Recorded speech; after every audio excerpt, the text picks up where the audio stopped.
Work session. Mr. Morrow, will you please call the roll? Ms. Phillips, Here. Ms. Groff, Here. Ms. Cowan, Here. Mr. Skrull, Here. Mr. Belfrom.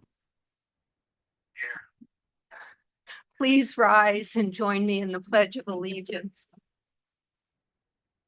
I pledge allegiance to the flag of the United States of America and to the republic for which it stands, one nation, under God, indivisible, with liberty and justice for all.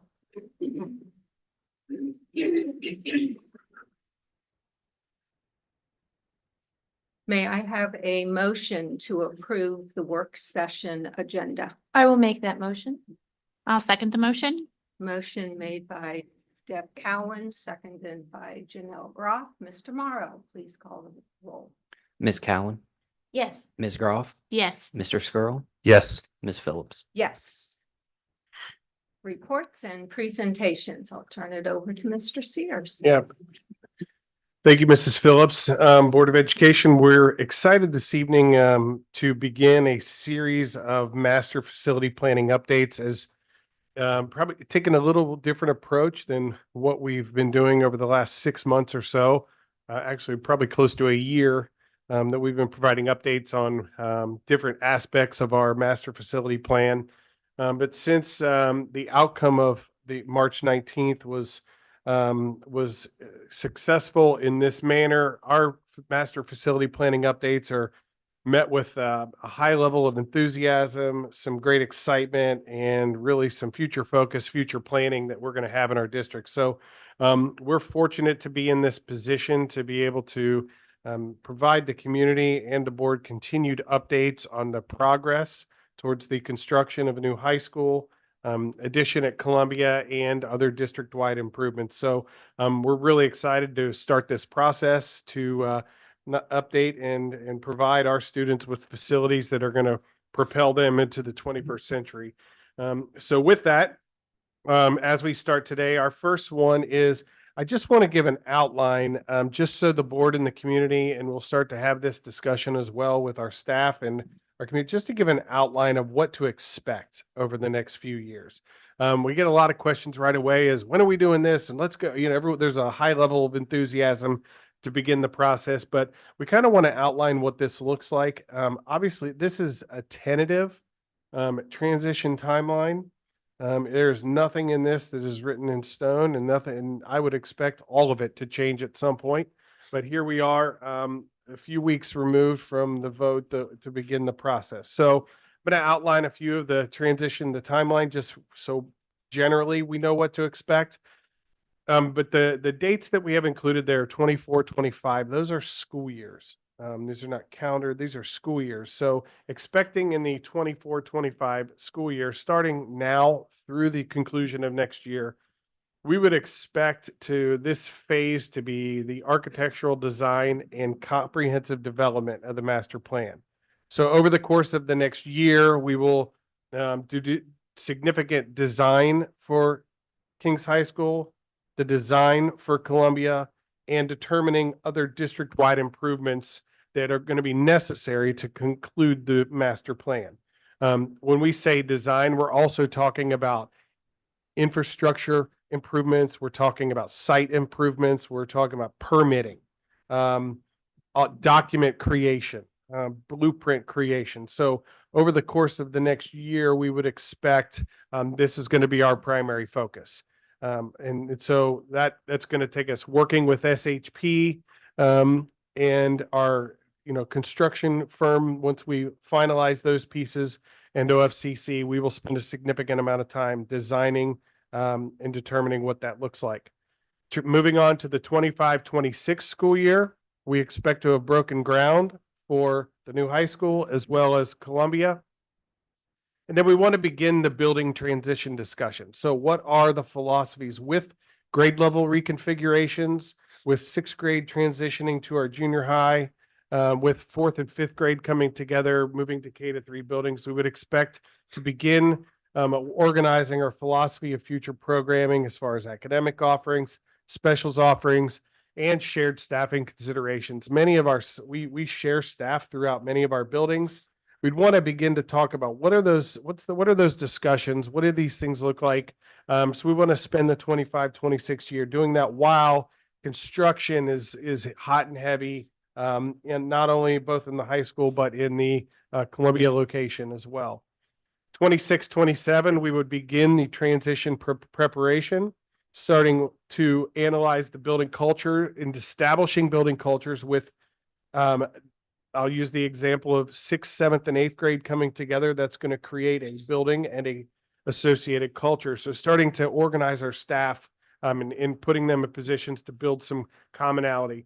Planning for staffing moves, so certified and classified staff.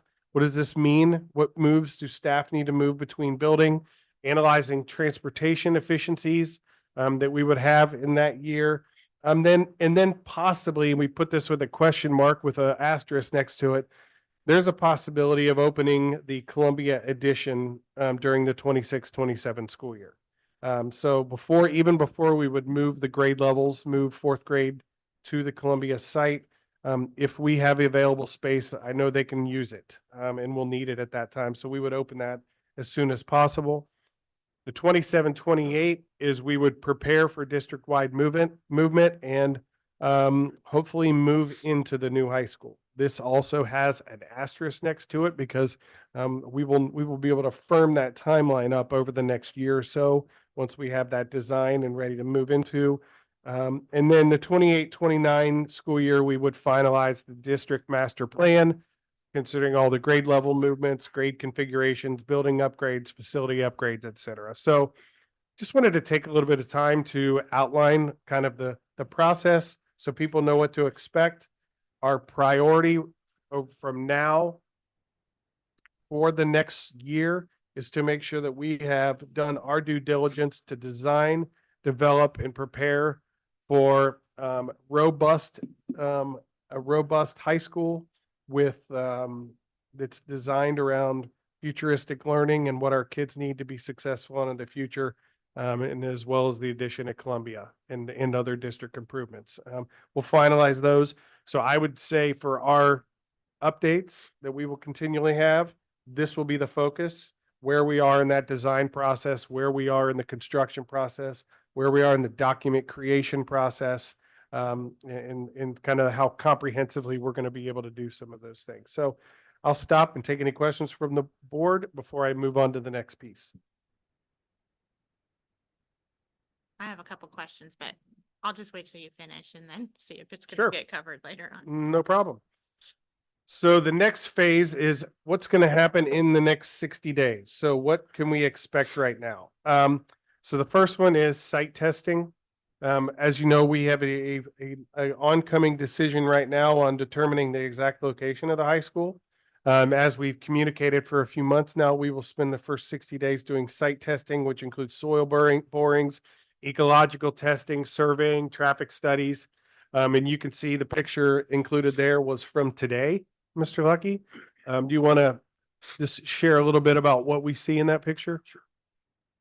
It started last week. We did some clearing on the south end of campus on the land acquired from Kings Island. So that was in preparation for tomorrow, but today, these guys were out today and drilled down 25 to 35 feet, depending on the location.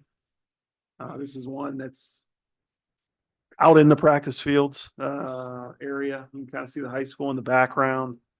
So they'll drill down with those drill heads, and then inside there it's hollow, and they'll pound down hollow pipe and pull core samples out at different depths. What that's doing is telling us, all right, in this location, this is how much compaction it can take. This is how much weight it can take. This is how wide and what kind of concrete you got to put in that footer. So what all this detail is giving us back is where is the most cost-effective location to place the building. So right now we're just doing corners of an envelope. As we get that data back, we'll kind of average that all out to say, all right, over these 4 points in between here, roughly, it's usually about the same. But literally, it's like putting a straw in the ground and plucking it out of the ground. So with the data we take from that, then we'll be able to make better decisions on, do you go north, do you go south? And from there, they'll drill many holes at different depths, depending on what's going where. Is it parking? Is it a 3-story? Is it a 2-story? Is it a single-story area? So they'll really dot. This is just a way for us to get a close dart throw at what makes the most sense of where to place the building. So what would be considered good and what would be considered bad? I got educated the other day from a engineer, and I Oh, asked, in terms I'll understand. yeah.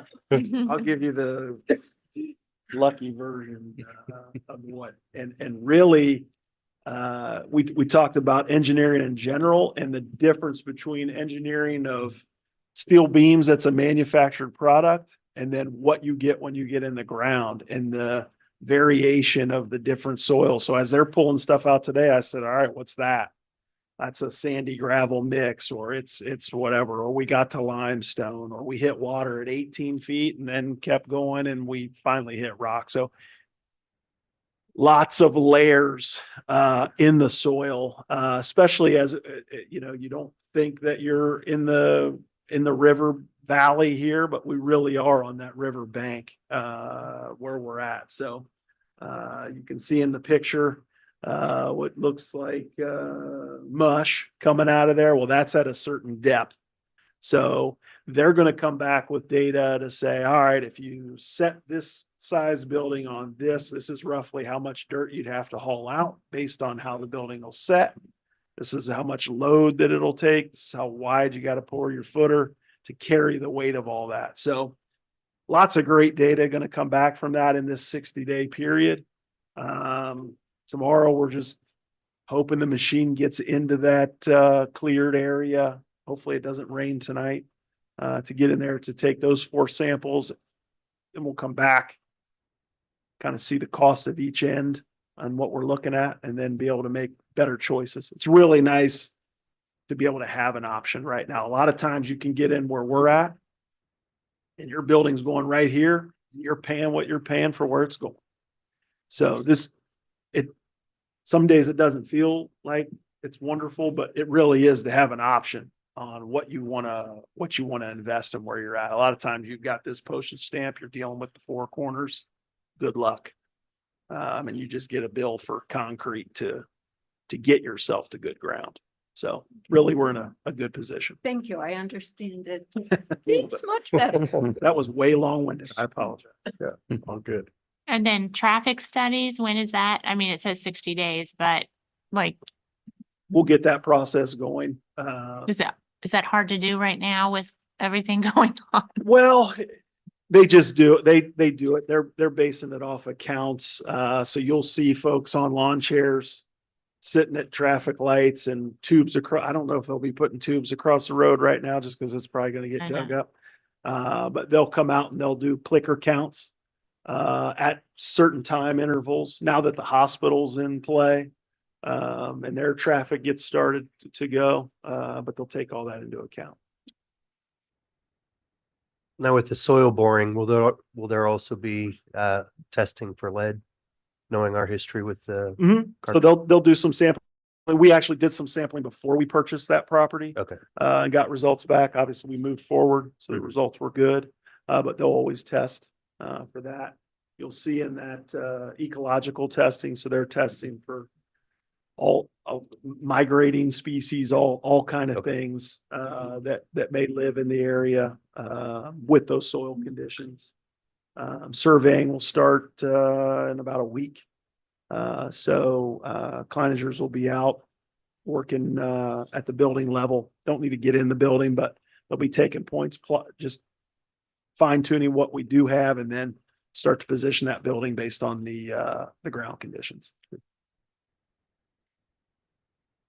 So one of the things we hope to do is we will be activating the community advisory team. This is a group that met during the master planning process that had significant input on the direction that the administration and board would take for the master plan. And so we want to bring that group back together to kind of have some input and influence in analyzing some of the information from the site testing. So we expect our community advisory team to look at like what are the most important factors for making that determination, analyzing some of the data that's put there, and it has an understanding on, you know, why decisions are made the way they are, and begins to look a little bit into that design process. So this is a group that was very active in determining the direction, and we want to keep that group going to help analyze future decisions as well. We have a staff input survey that's going to be sent out here, I would say within the next day or so, that our staff has put together and worked with SHP to finalize what those questions are and what they're looking for. So we're engaging our staff right away on the most important factors that we should be looking at in the design and having input. We have building tours scheduled for April 29th. And that we'll begin looking at other facilities in the area that just to inspire ideas and look at solutions others have had that are a little bit further down the road. All of those things, and then, you know, looking at, Mr. Morrow will give a little bit more of a financial update here in a few minutes, but looking at these are the things that we're into right now, engaging that group, and looking at trying to make some very informed decisions on the exact location of the high school over the next, you know, hopefully 60 days or so. So I'll stop, Mr. Morrow. You can go on to the next slide. So we kind of have a lot of things going on right now, for lack of a better term, that we've kind of discussed with the board over months, but I kind of wanted just to condense them in one slide and kind of hit some highlights and answer any questions about where we're at in each of these processes. So the first bullet point, election results, I sent the board yesterday, but I wanted to say in a public meeting that the results were certified by the Board of Elections, and we received official notice that the issue did pass as was put out in the ether by the news networks. So that was a good step, and something our bond counsel was really waiting on for her to do some work as far as the financing piece. So to talk a little bit about the financing, we've met twice since the 19th as a financing team, and our underwriters and our advisor have been working together a lot behind the scenes trying to find what is the best way to get the money to pay for the project. And when I say best way, I mean most advantageous to the community. We've made millage promises throughout that we will keep, and also looking kind of longer term at interest rates and timings of issues. And as of right now, we're looking at about 3 months from today, we'll actually have money from the bond issue. They will be coming to the May or June meeting, just kind of depending on where we're at in the process, and going through in a little more detail everything that they've done and everything we're going to do over the next few months. So we look forward to that. Our owners' representatives. This is the group MCS and Associates that the board approved to help the district keep the project on time and on budget. Those are two of our high priorities as a board and administration, on time and on budget. They've really dove in headfirst. We've had numerous meetings. They've spent a ton of time familiarizing themselves with our plan, with the district. They've been involved in the architect contract, reviewing construction managers, doing preliminary detailed budgets and cash flows. So they've really put in a lot of work and shown a lot of value and expertise, which is what we expected when we brought them on board. So very valuable so far, and we appreciate all the work that they've done. Architect contract. We've done great work so far with SHP. They continue to be a great partner. As far as the contract itself, we are making progress in getting that contract done, and we fully expect it to be on the May agenda for formal approval. But as Mr. Sears said in his part of the update, we're working right now during contract negotiations and contract discussions. We're all on the same page. We got to be on time and keep this thing moving. So they've been great partners throughout. Construction manager at risk, or as I've called them, our general contractor in these meetings. We received 4 proposals, which is great. We were glad to have multiples. The companies, some I'm sure you've heard of: Turner Construction, Conger Construction, HGC, and Skanska. So we have a wide variety, and we were very pleased that they all are actually qualified to do the job. So our owners, reps, and architects were very happy with the results. Our next step in the process is what is called a request for proposal. So we'll send them a bunch of documents that's very granular information about how they would manage this project and how much they're going to charge for everything that they do on the project. So we're finalizing those pieces to go out to all 4. Since we received 4 and they're all qualified, then we think it warrants the time and effort to review all 4's proposals and interview all 4. So great turnout. It was awesome that we got 4 from 4 great companies. So we greatly look forward to the next piece of the puzzle. And then OFCC, the Ohio Facilities Commission, we've made progress with them. We met last week and meet again this week. We're moving forward with actually being able to capture credit on this project, which we've discussed all along. We plan to go in pretty substantial detail in May as far as where we're at with the OFCC and how it looks and how they fit into the project overall. So look for that in May.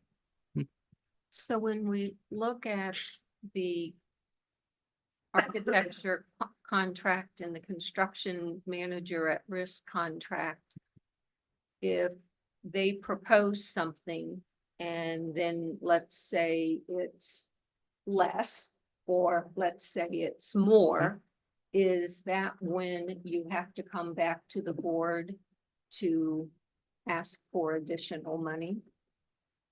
So the board will approve all contracts as they come. It's at this point, it's not necessarily about coming back to the board for more money, less money. That's more of like a construction change order, I believe. So as we get further in the process, let's just say the high school gets X budget that's board approved. If that varies at all, we'll be coming back to the board to say we need more money because of X, Y, and Z out of our contingency. But as of right now, we don't have any, there's no number set for us to come back to the board and ask for more. So right now we're in a negotiation phase with the architect, and we'll get there with the construction manager as well. And once we get that number to where it seems reasonable for all parties and our owners' representatives agree with that, then we would bring that to the board and discuss what that looks like and why. And then the board can give us direction from there. Thank you. Mhm.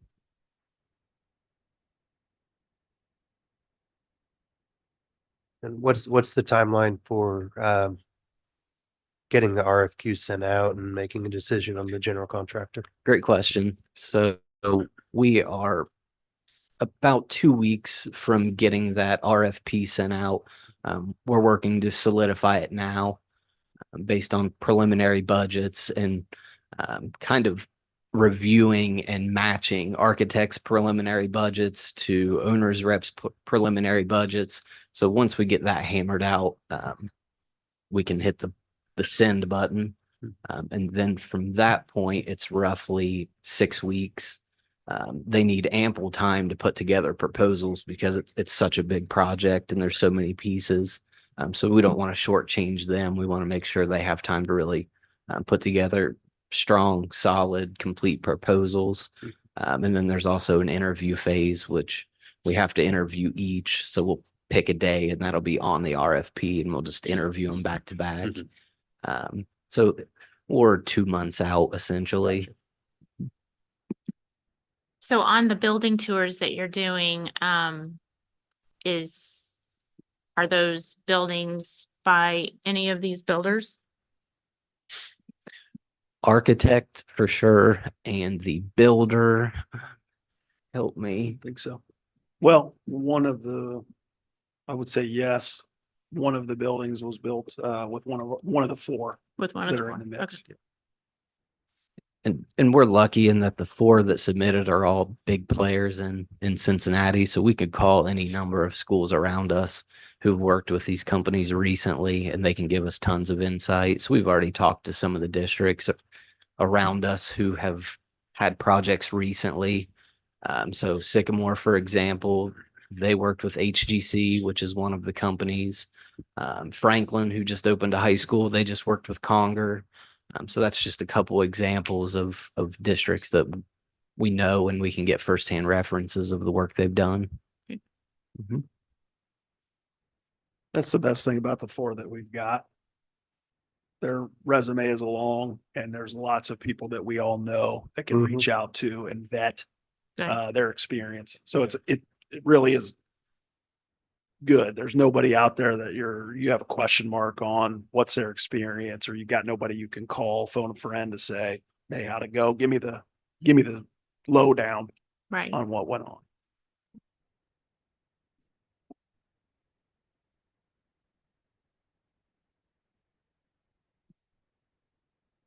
Exciting. Yes.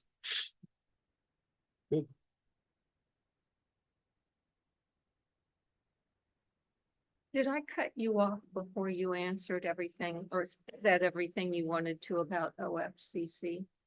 Yeah, that was it. I just wanted to make the board aware that we're continuing to have meetings with them. We're making progress towards a partnership with the OFCC. But we'll wait till May to give a more comprehensive. By then we'll just have more information, but we're moving right along and our timeline's still good for approval in the program this summer. So, yep.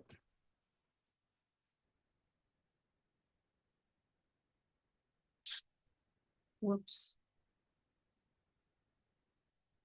I lost the agenda. Hang on just a second here. Okay, back things. Discussion items by the treasurer. So numbers 1 and 2 are just the regular monthly minutes. I'm asked that the board take a look at those and see if you have any issues prior to next meeting. Number 3, financial items. There is a bit of good news on the March financials. At this point, we're 75% through the year. So we're starting to get a good sense of where our contracts are going to end up for the year. So I was able to trend down our expected spend for a couple of our larger expense line items. So student specific services and transportation. We're to the point in the year where we've been billed 75%, and we haven't seen a huge uptick in those bills to make me think that we're going to actually spend all the money that was budgeted for those lines this year. So if you look at the financials 3.24, you can see that our end of year is now looking better than it's looked the prior few months. We've been trending better than the forecast suggested all year, which is where we want to be, a little bit above, not a little bit below. But I think we're going to actually end up better than anticipated as of last month. And I have a high enough confidence level based on I'm being 75% done with the year to trend that down. So good news, unless something catastrophic happens through the rest of the year. I think we're going to be above what we forecasted in November.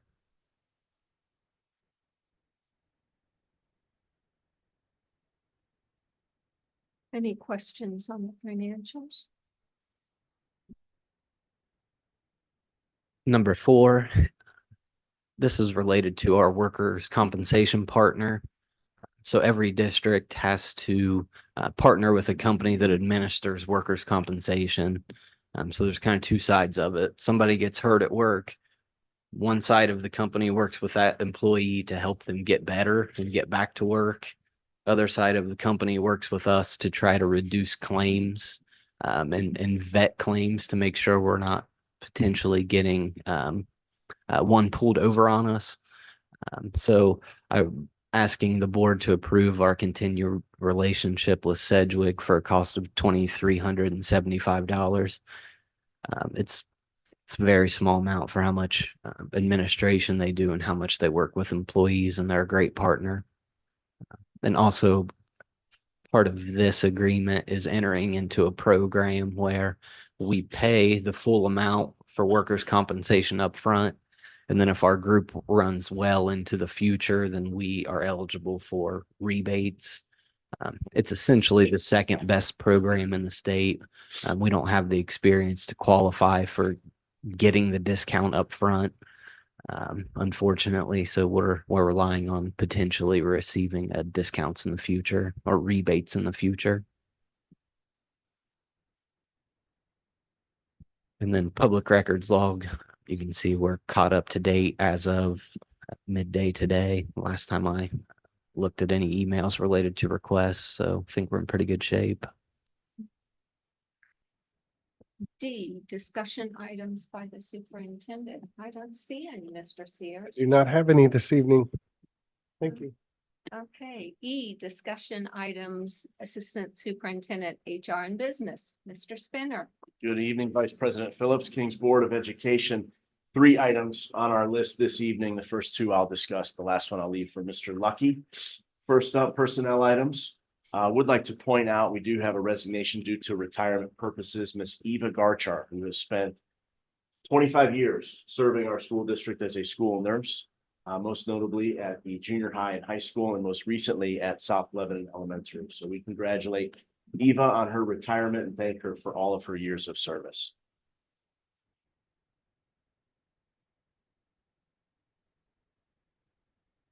Any questions on any of the personnel items? Okay, next up, Mr. Second Spinner. item is our before and after Kings Kids parent handbook. There was a inconsistency with what you had as a hard copy in front of you at our last board meeting and what appeared online here. So we wanted to, for the sake of transparency, make sure that we brought that up to speed and made it more consistent. And that had to do with the tuition fee on page 9. There was an uptick in fees to continue to help maintain our program. So those are in line with what you had in front of you when voted at our last board meeting. We just wanted to make sure that that was clear and concise for all around, and registrations have begun. The program continues to remain very great service to our parents. And I thank Mr. Correntini, our director, for his work on that program. Any questions about the before and after school care? Mr. Lucky. Just one last item there for JF Burns to wrap up all the paperwork. So part of the deed language has to break off the acreage that we're parceling off to sell to the Land and Lake CSA. So this is just cleaning up the finalization of all the paperwork, legality side of it. And we'll be able to get a closing done here soon after this.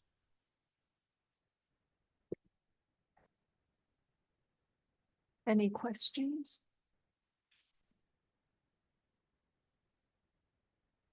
Discussion items by the Assistant Superintendent Educational Programs. We have 2 items tonight. Matt's going to talk about staggered start plan, and then Dee's going to talk about our Chromebook lease agreement. So I'm going to turn it over to Matt first. Thanks, Dana. The first item that we have there is just the staggered start plan for the 24-25 school year. So over the last, I guess, since COVID, I guess, is really when we started implementing a staggered start at that time for different reasons. But this is an example of just one of those items that's been a nice carryover to begin the year to allow for students to come in, to have a little space to breathe, and new students new to buildings to have an opportunity to kind of learn the space without all the congestion that we know is a part of many of our schools, and teachers can just kind of get started with good relationships in their classroom. So a difference from years past is the kindergarten staggered start. So there's quite a bit of assessment that happens with our kindergartners at the start of the school year. And so our kindergarten staff and elementary principals made a request last year. And so we said we would work on that and add that. So that kindergarten staggered start is new for our kindergartners to begin. You'll see everybody's in session on Thursday, the 22nd. Am I looking at that correctly? So that just again provides some opportunity for our teachers and paraprofessionals who help to navigate all that is kindergarten at the beginning of the school year.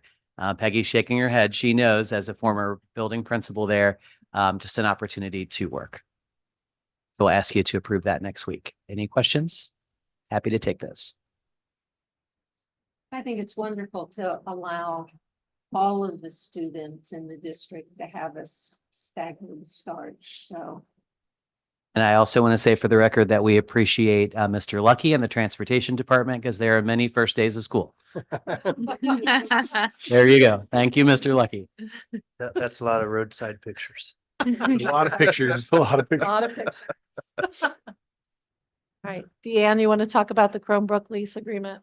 Sure, it's just the annual agreement we give, incoming fifth graders and freshmen new Chromebooks for the year, so that we take the eighth grade and the seniors Chromebooks from the students, and we give those to our elementary kids, so it's just giving the new Chromebooks to those classes to keep the one-on-one going. Any questions for Dee?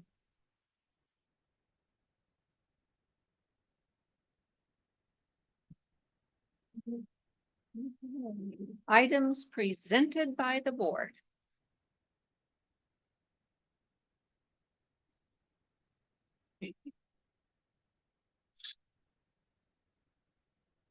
Executive session. May I have a motion to enter into executive session for the following purpose? To consider the appointment, employment, dismissal, discipline, promotion, demotion, or compensation of a public employee or official. And at the end of executive session, we will not be taking any action. I'll make that motion. I'll second the motion. And Mrs. Groff made the motion, seconded by Mr. Squirrel. Mr. Morrow, will you please call the roll? Ms. Groff, Yes. Mr. Skrull, Yes. Ms. Cowan, Yes. Ms. Phillips. Yes.